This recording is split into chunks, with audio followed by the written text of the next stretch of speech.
Alright guys, I just want to show you something real quick today. There are actually many different species that are growing over here on these logs. And I'll show you some of the different ones. And we actually do have a little bit of turkey tail, but there's a lot of common lookalikes that people sometimes mistake for turkey tail, so we'll take a look at some of those. If we look first thing at true turkey tail, these right here. So these actually are turkey tail. And we can tell because the bottom has a white porous underside. The tops, even though you can't see because they're kind of curled over, have almost like a white band on the outside. See if we can get that into focus. And these are a little bit dried up. They're not actively growing right now, so these were growing when conditions were a little bit warmer. It's winter now.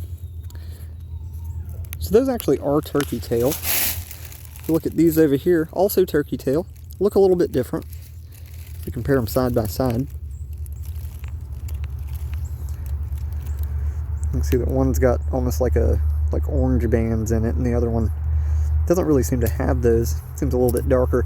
But these actually both are the same species of mushroom. And again, we can tell because it has a white porous underside.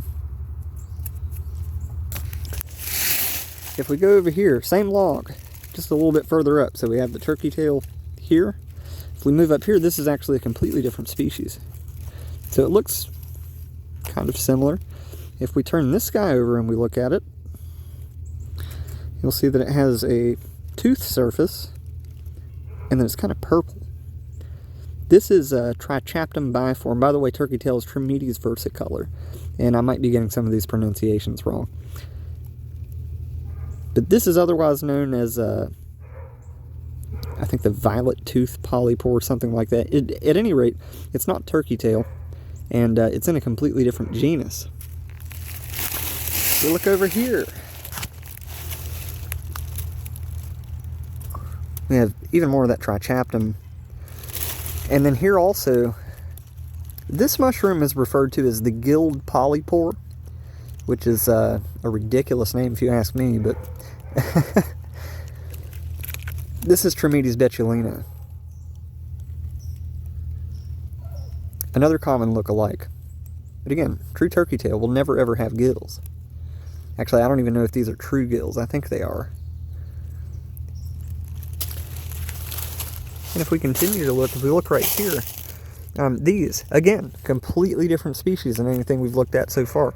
Even though it looks super duper similar from the top. But if we flip this over, this is Sterium. That's the genus. I'm not exactly sure on the species.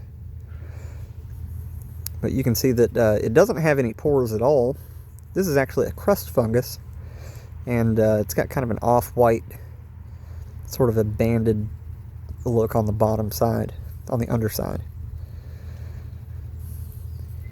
And these were all just growing right here, right on top of each other, one right next to the other.